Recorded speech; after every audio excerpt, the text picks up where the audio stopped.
Thanks for asking about our daughter and whether she's happy in France. Overall, yes, she's happy.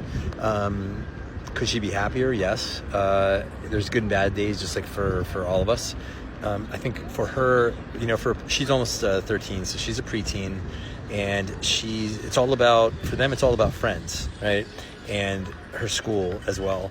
And she's been in a good school, but it isn't the ideal school for her. It's a little small.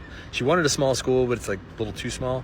So there aren't a lot of choices for people to be friends with. She's been able to befriend some people, but really just not enough kids. We're talking I think girls her age, there's 4 or 5 in the school. It's just not a lot. So, and obviously some of them are already clicked up, and it's just hard. So she's been able to make a friend, but she was a little younger, and so it's not an after school type friend.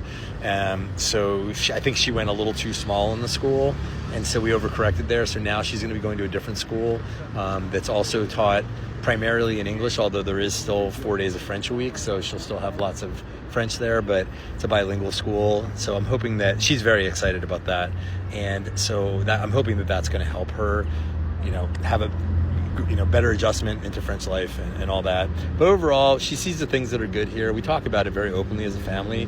Luckily, she will, if you get her in the right moments, after she eats and you talk to her about it, she's like, yeah, no, I see it's better here in these ways, and the food's better, the not being worried about school pew experiences have been happening back at the school she would have been in back in California, and her friends telling her about these experiences back there, and just knowing that she's relatively safe, that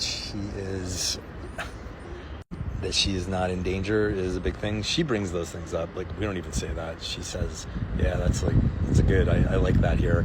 So she sees the good things, but it all comes down to your friends, and for her also her siblings. She left 4 adult siblings behind, and so that's going to be hard no matter what, because they're not here, and then probably they'll never be here. I hope they will, but probably won't. So for her, she always needs to go back to see them. So do we, of course.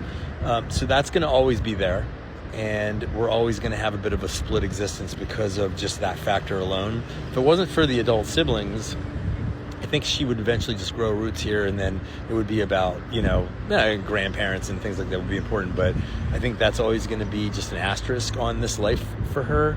And it's going to make us, bi-continental. We're just going to have to go back and forth, but we knew that anyway.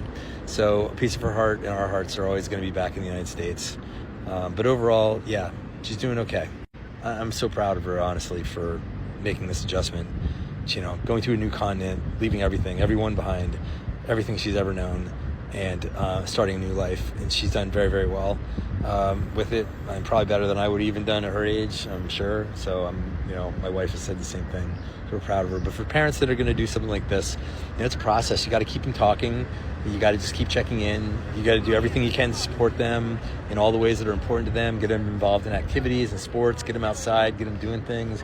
Get them off the stupid ass screens, the phones, and all that, so that they can, just interact and everything, because there's a lot for them. And one of the things I got to say is that, man, here there is so much going on year-round for activities. It's crazy. There's just so much going on all the time. So you sign up at the Niceville website, and you get in. That's something you're going to want to do. A friend of ours, Cherie, shout out Cherie, told us to do that early on, and just get involved, because there's just constant activities like art classes, and there are trips to Isola up in the mountains, Isola 2000 to the ski areas, and you name it. There's everything. There's volleyball, and it is crazy how many community activities there are for not just kids but also adults, but especially for kids. So yeah, just get them out, get them involved in the community. That's going to help, because it's all about people at the end of the day for all of us.